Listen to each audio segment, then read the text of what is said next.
of the West Tennessee River Basin Authority. And today I'm going to talk about white oak, but I am going to talk a little bit about history of stream management in West Tennessee, and I'm going to talk about a couple of concepts so that we can fully understand the situation at White Oak Swamp.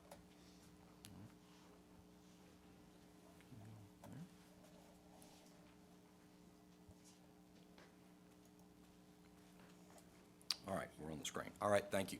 Yes, we're an agency within the Department of Environment and Conservation. We are governed by a board of directors. We're administratively attached. 20 county mayors, 2 state senators, 2 state representatives, and 6 others, including Farm Bureau, Tennessee Wildlife Agency, Tennessee Wildlife Federation. Thanks for the kind words earlier, Mike. So a really big board, locally managed, really focused on regional issues. This is our coverage area. This is 20 counties in West Tennessee. We essentially cover all of West Tennessee from Kentucky down to Mississippi, over the Tennessee River. We cross the Tennessee River in Hardin County. We're not active in Shelby County or the Wolf River Basin.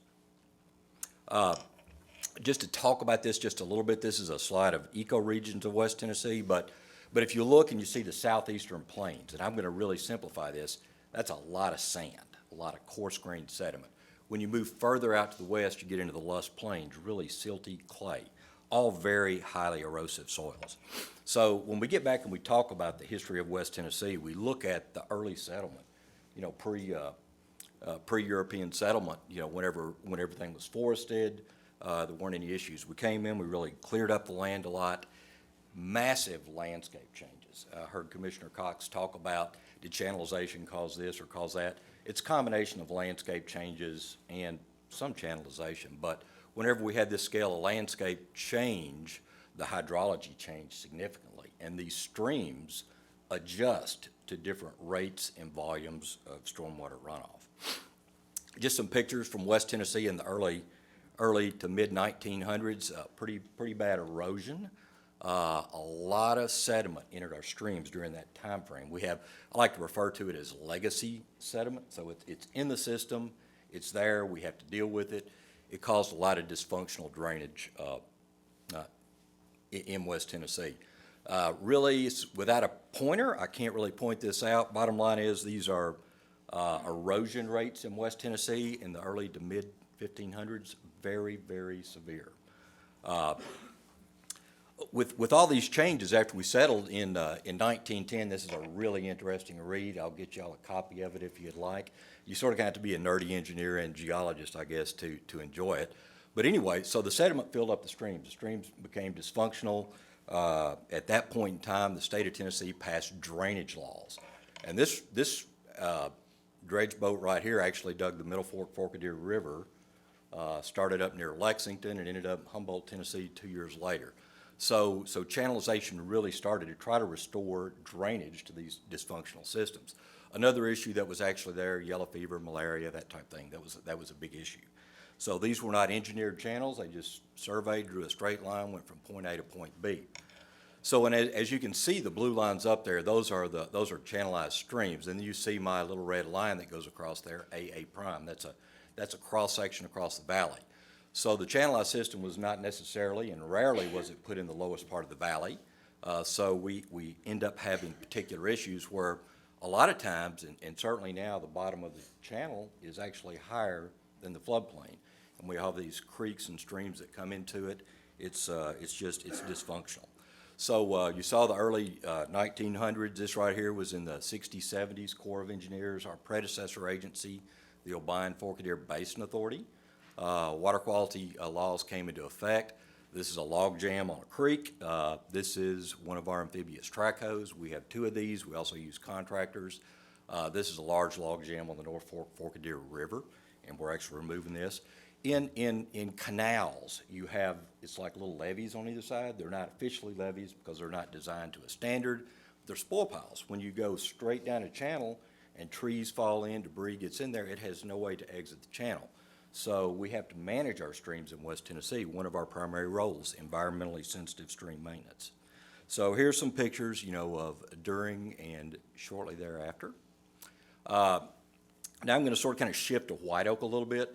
This is a conceptual sediment budget. We really got active just through expansion of our geographic area. In 2008 is when we got active in Hardin County and in White Oak Swamp. In 2010, we worked with the Corps of Engineers, the research division, to put together a conceptual sediment budget for the White Oak Creek watershed, because when you're contemplating restoration and things like that, you have to understand how much sediment comes into the system, where does it come from, how can we control that, how can we stop that. And actually in this image right here, this is on Middleton Creek, which I'll show you where that's at in a minute. That's about a 5-acre sand splay. There's actually a pickup truck in there. So this is the volume of sediment this is actually moving. In West Tennessee, the biggest generator of coarse grain sediment is in-stream sources. This is still the case. We spend a lot of our time and effort trying to stabilize these streams. Conservation practices on agricultural lands have improved dramatically. We're not even concerned about the silts and clays that come off the agricultural lands. From our standpoint, it's really coarse grain sediment that's generated in stream. And there are structures, and I won't go into the details, but we install a lot of those. So this is where the majority of our sediment came from in the White Oak watershed. The slide I have up there, if you see the very top part, you see the red, that is the soil with the most erosive potential. That's up in the south part of Lexington in Henderson County. And it's actually coming out of ditches, streams up in that particular area. So we have identified those. Now, I'm sorry, but I must talk about this concept right here, because this is really critical to understanding how this works. So this is what's called a valley plug. I think I heard Commissioner Cox call it something else, but he's familiar with the concept on Wolf River. So we have an unobstructed channel or a canal. We got our little levees on either side. We have a huge log jam that doesn't get removed. This huge volume of sand, coarse grain sediment comes down, fills the canal. And these things fill up. I can take you out there and show you where these occur. I can take a shovel and walk anywhere and dig, and I can find pure white sand where it's totally filled up. So this is sort of what they look like.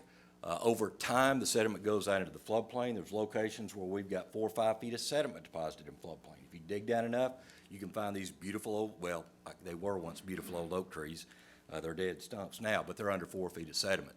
So this happens. This valley plug continues to grow upstream. This is essentially what's happening at White Oak Swamp right now. Here's an example of what some of this may look like.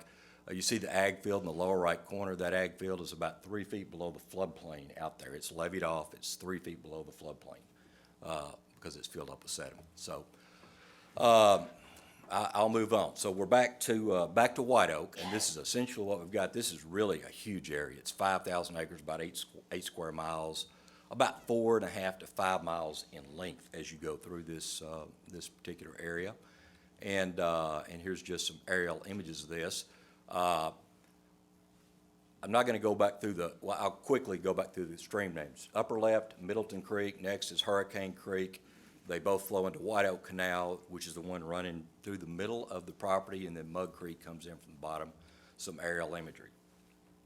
In 2016, after we completed our study with the U.S. Army Corps of Engineers, we went back to the Natural Resources Conservation Service. We got about a $935,000 grant with them, which we're cost sharing on, to help reduce some of the sediment that actually comes into White Oak. This is a pretty picture. This is LIDAR.